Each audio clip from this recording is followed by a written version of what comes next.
Good evening and welcome to 27 Minutes here on WJTS 27. I'm Kurt Gutgsell. Recently, former Huntingburg Mayor and State Auditor Connie Nass was a guest speaker at the Lincoln Land Economic Development Corporation dinner. She spoke a lot about Abe Lincoln's impact to our area.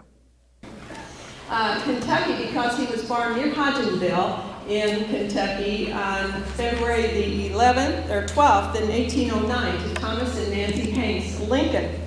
And I'll talk more about Indiana, but in Illinois he became an attorney, a lawyer, and he eventually moved into a house in Springfield that you can visit. Wonderful place to visit if you haven't been there. And that's where 4 of his sons, about to get it, he says, were born. Now, Lincoln once remarked, when he was older, that he said, "We reached our new home." I'm going to change computers. Oh, he's going to change computers. Well, anyway, I'll read this to you because it says, "We reached our new home about the time the state came into the Union. It was a wild region with many bears and other wild animals still in the woods. There I grew up." You have shirts back there that say, "Here I grew up." History people, history buffs, have a kind of problem with that, but you are from here, so I think, go for it. Say, "Here I grew up." Yeah.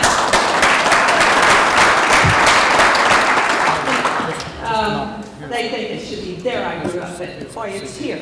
Now, I'm going to set the stage in history so that we can all get on the same page. Back in 1809, when Abraham Lincoln was born, the United States population was 7.2 million people, and that included 1.2 million slaves. Now, in 1816, when Thomas brought his family to Indiana, they think around November, December, that is when Indiana became a state in the Union. And also, the United States was only 40 years old at that time. James Madison was our 4th president, and that the United States did not include lands way to the west, like California and Texas and Oregon, and Florida still belonged to Spain. And Indiana and Kentucky and Illinois were considered America's frontier. This was wilderness here where we are right now, and it was the frontier. And land had to be cleared and cabins built and crops planted. And people in Indiana were not allowed to own slaves. So, now that we know where we are in history, Abraham Lincoln and his family lived in Indiana. They moved to Indiana in 1816, lived there until 1830, and he was 7 years old and left when he was 21. So 14 of his most formative years of his life were spent here. This is where he grew from a young boy into manhood. Many of the character traits and the moral values that made him one of the world's most respected leaders were formed right here on this land in Indiana. Oh, we're not ready yet. Okay.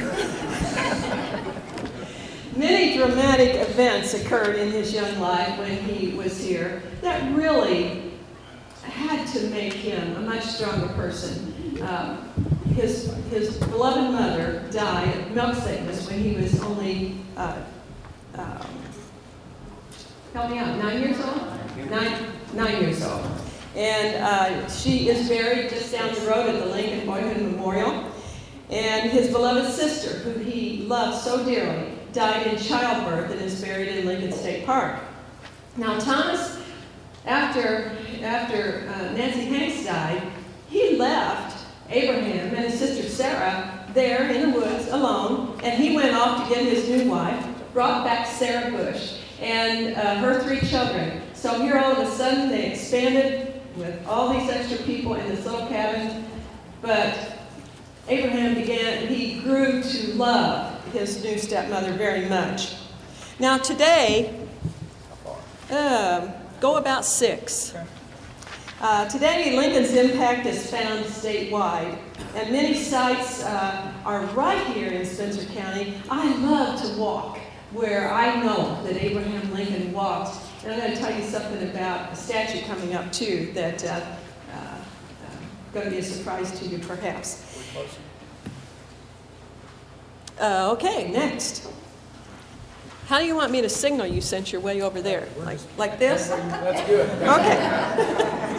Now, there are some other locations in Indiana that I'm going to encourage you to visit also if you want to become a real student about Abraham Lincoln. The Indiana History Center, our historical society, as some people call it, has an impressive collection of Lincoln prints and letters and newspapers and other printed material.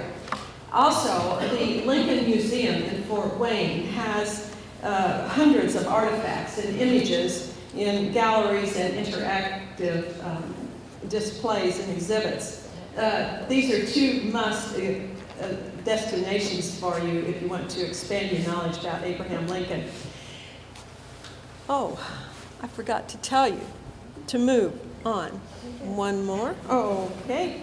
Well, the entire country is going to be celebrating the 200th birthday anniversary of our 16th president. Leading the effort is the Federal Commission, the Federal Abraham Lincoln Bicentennial Commission, which was established by the United States Congress. Indiana has 2 representatives on that commission. And in addition, each governor has an appointment to the Governor's Council, which works with the Abraham Lincoln, the Federal Lincoln Commission. And the governor was very kind to appoint me to be his liaison to the Governor's Council. All the states are involved. I shouldn't say all. I think there are all but, excuse me, 3 or maybe 4 states in our nation that are not taking part in this Lincoln celebration. One is, I think, Alaska and Hawaii. The Lincoln States Group is an informal group of representatives from the 3 Lincoln states, Indiana, Kentucky, and Illinois. They meet together once or twice a year and share information and activities and travel itineraries. And they have a website, which is on the screen right now. To commemorate Abraham Lincoln's important connection to Indiana, the Indiana legislature passed legislation creating the Indiana Abraham Lincoln Bicentennial Commission. Much information can be obtained about the projects that are taking place in Indiana on our website, which is listed for you. I'm briefly going to tell you about a few of the things that are happening across Indiana. First of all, though, the mission of the Indiana Abraham Lincoln Bicentennial Commission is to educate residents of Indiana and the nation about Indiana's important role in the life of Abraham Lincoln. And the commission is composed of 11 voting members. We have one commission member here today, Jack, and besides myself, Jack Kroger is on the commission and Melissa is the secretary of the commission. I wanted to tell you how the legislation was written. The colleges and universities get 1 representative, schools, secondary and elementary schools get a representative. The Lincoln Museum has the president and CEO of the Lincoln Museum. The Historical Society has a board member, and the director of Department of Natural Resources has a representative, an employee of the Lieutenant Governor, which is someone from tourism, a Federal Abraham Lincoln Bicentennial Commission, and 3 Indiana citizens, of which Jack is one of those. And then the governor's designee, which is myself and acting as chairman. Plus there are 8 legislators, 4 from the Senate and 4 from the House. Last year, $1.475 million was appropriated in the Indiana General Assembly to help fund various initiatives and events throughout the state. And we work with various government agencies on many of these projects. Now I want to talk just a moment, and I'm trying to rush through because I'm sure that all of you are very tired of hearing people speak today. But there are some special things being planned across the state that I would like to speak about. Indiana's kickoff. Well, first of all, there are 5 what they call signature events taking place in the nation. And 1 in Kentucky, 2 in Washington, D.C., 1 in Indiana, and 1 in Illinois. And Kentucky's is the kickoff on his birthday in February, just a couple weeks from now. And then the kickoff for Indiana will be the 2nd signature event in the nation. And it was decided to have that on Mother's Day, May the 11th of this year, at the Lincoln Boyhood National Memorial in Spencer County. Randy, are you still here? Yes. Randy Wester, wherever yes came from, there's his hand, is the director of the park there, and he is acting as chairman of this event. Mother's Day was chosen because of its significance to Abraham Lincoln. Nancy Hanks was certainly so much loved by Abraham, and his stepmother also. Sarah, his stepmother, had great influence on him, always encouraging him to study and to read and to learn. And that is surely an influence that sparked his lifelong love of reading and learning that he is known for. So that's why that date was selected. Tickets will be free for that event. You need to get the word out, but you need tickets. And Randy, as far as I know, we don't know how those tickets are going to be dispersed yet, probably through the Department of Natural Resources, but I'm sure that it will be in the newspaper. I know we have news media here today, and you'll get instructions on how you get your ticket. This event is going to be carried on C-SPAN, as well as there will be other news media and television stations from around the state. Governor Daniels, Senator Bonnie, Senator Lugar, Congressman Hill have all been invited. I think most of them have accepted. Caroline Kennedy has been invited to be the keynote speaker, and we still have not heard positive on that. There are a couple of other things. The University of Evansville Drama Department is preparing a dramatic reading, which I look forward to. The Redback Band from Evansville, perhaps some of you have seen them perform. They dress in period costumes, play period music. Other musical groups, it is going to be a very interesting day, and I hope that everyone here will be there on Mother's Day. Will be welcomed. Kay is preparing a lot of ladies to welcome everyone in period dress. So in conjunction, though, with this one-day celebration or event, there is something that if you have grandchildren or neighbors or anybody who are scouts, you've got to encourage them to come. May the 9th and 10th, the Boy and Girl Scouts from southern Indiana, Illinois, and Kentucky are going to have an Abraham Lincoln encampment. And we're estimating 4,000 to 5,000, maybe even more, scouts are going to be camped in Lincoln State Park and Buffalo Run area, and with all kind of workshops and worship services and mass flag ceremony. It will be quite a thing, a once-in-a-lifetime opportunity for these children. So be sure that you get that word out. Secondly, there is going to be a collaborative event held on August the 8th and 9th. Thank you. 8th and 9th of this year. This two-day event is going to take place in Indianapolis on the State House grounds, probably between the North and South building. It will be a public reenactment of Lincoln's speech during his February 1861 visit to Indiana. This is going to be followed by a formal dinner that evening and a lecture, and then the following day a conference with concurrent sessions that is going to be very attractive to educators and historical organizations and history buffs as well. Another exciting thing, when we first organized back in August of '06, I talked to the governor. Would you be interested, Governor, in getting the Library of Congress Abraham Lincoln traveling exhibit to Indiana? Now, Governor, if you do say yes, that means we're probably going to have to raise some money. He said yes, so I went for it. We have been selected as one of the five sites in the United States that will receive this Indiana, or the Library of Congress traveling exhibit. And now I look back there and lost my train of thought. It will be in Washington, D.C. to kick it off, and then we're not sure of the order, but probably Indiana, then Chicago, Atlanta, and maybe Frankfort, Kentucky. This exhibit will be at the State Museum. We do know that the date will be February through May the 1st of 2010. Also in 2010, there's going to be a traveling, maybe we should say a car trip, traveling from Times Square in New York City to the Golden Gate Park in San Francisco. And that route is largely following the modern-day U.S. Highway 30 and I-80.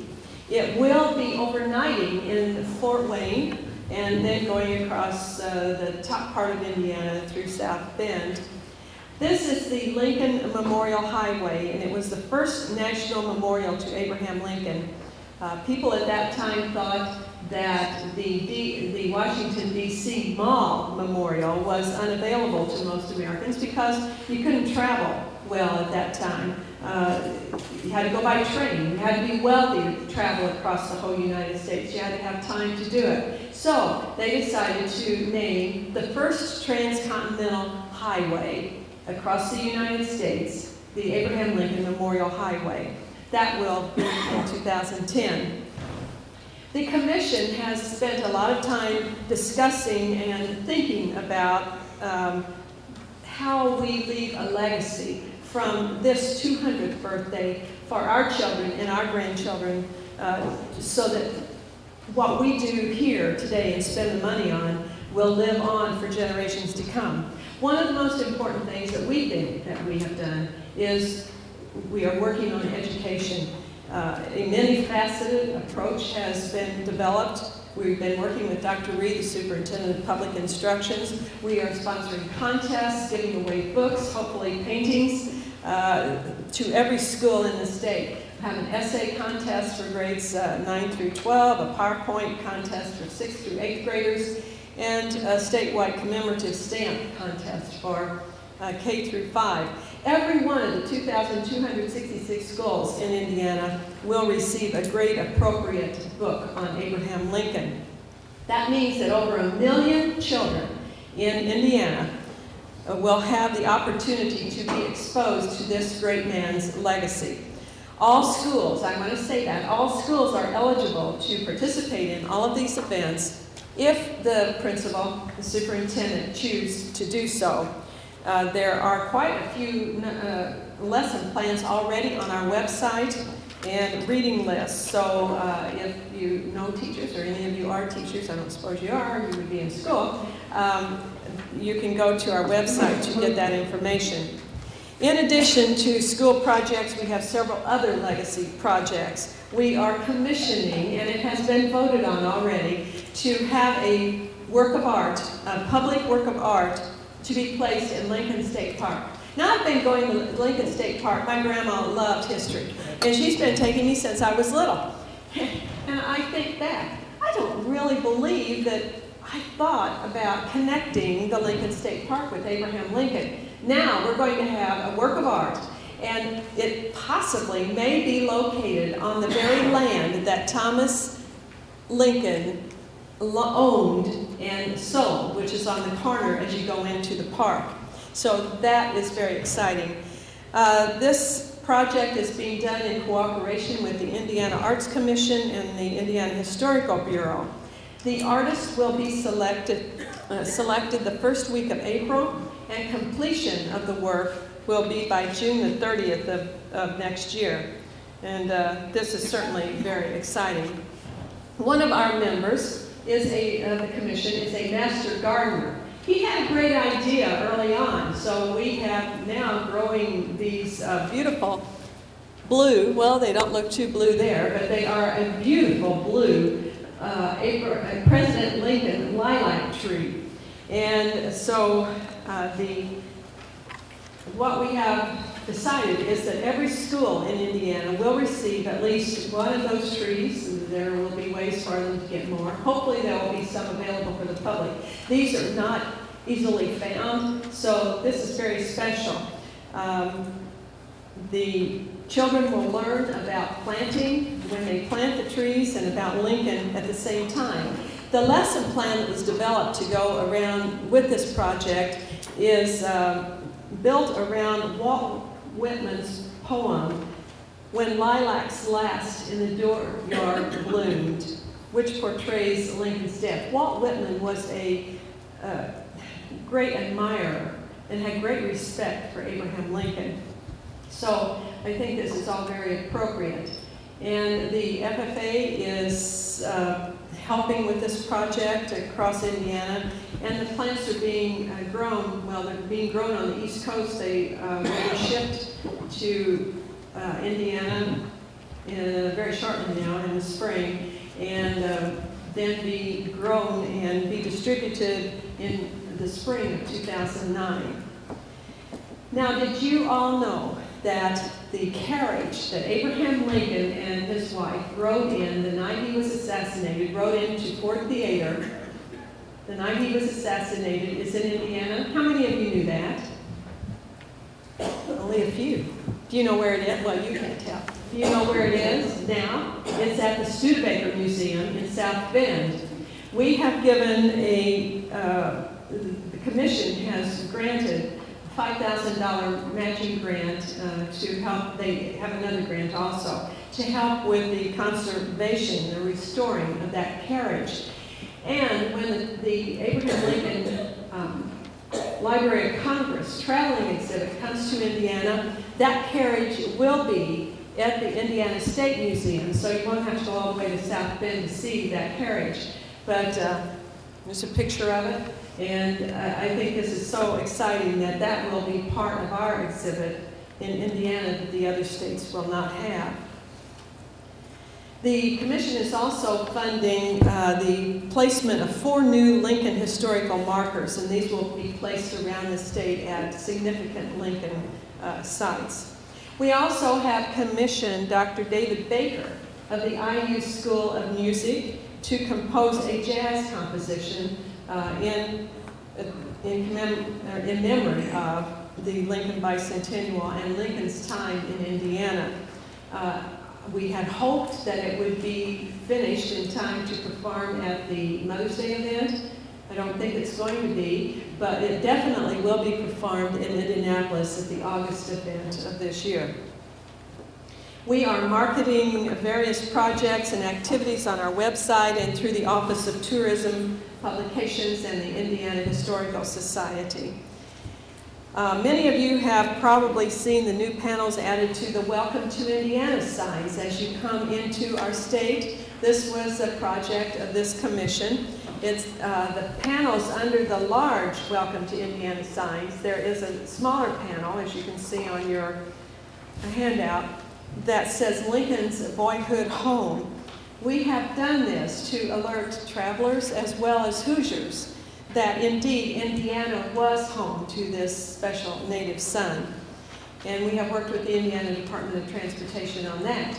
Also, you will be happy to know that, especially here in southern Indiana, I already had to get my new license plate, but hopefully there will be some legislation allowing us to turn over our new plate for this year to the new Lincoln's Boyhood Home plate. It will be available, they tell me, in May. And so I think that is really exciting. It will be one of the 3 plates that you can obtain at no additional charge. The regular Indiana plate, In God We Trust, and Lincoln's Boyhood Home will be available at no additional charge. And hopefully there will be legislation passed that will allow us to roll our plate over and get traded in for this Lincoln plate for this year. It will be also available in 2009. On our website, you will also find that the Commission has endorsed some projects, and someone said earlier about the endorsement of the Federal Abraham Lincoln Commission. You have also been endorsed on the Indiana Abraham Lincoln Bicentennial Commission website. And I can tell you that we have turned at least one down so far because we checked very carefully. Jim Heverin and his wife are in charge of checking to review and research the accuracy of the historical accuracy of whatever you're wanting endorsed. So it's special if you get endorsed.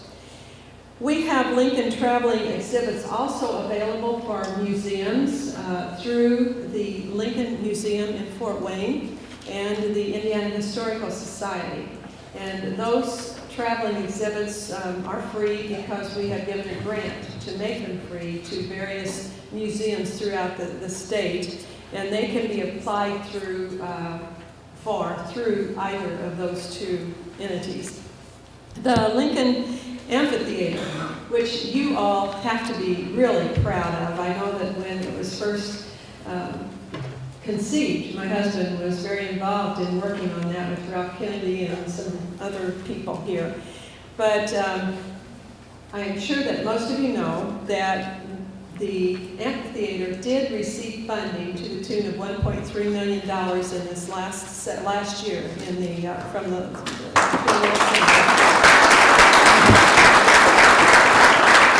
That's exciting to update the amphitheater, but also to commission and produce a new play about Lincoln's life in Indiana. They are in the process now of reviewing the playwrights, unless they have been selected already, have they? Okay, they are reviewing and about ready to vote on which playwright will be selected. There have been playwrights apply from all over the nation. In fact, a Broadway playwright has applied also. So that will be selected. Hopefully the play will be open in time for the 2009 next year's season. We will be close to many events. I live in Huntingburg, so we are going to be right here in the midst of most of the action in Indiana. All of you know what Think Lincoln is doing down here, and I applaud you for all the work that you are doing. From the Civil War era ball to the flatboat journey from Rockport all the way to New Orleans, where he witnessed his first slave auction, which certainly must have influenced his view on slavery as he was president.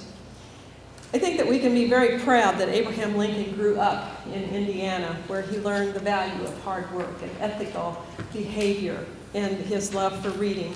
We can be thankful also that this great man was the leader of our nation at a time when the nation was breaking apart, and that he brought our states together again and gave new meaning to the word united when we call ourselves the United States of America.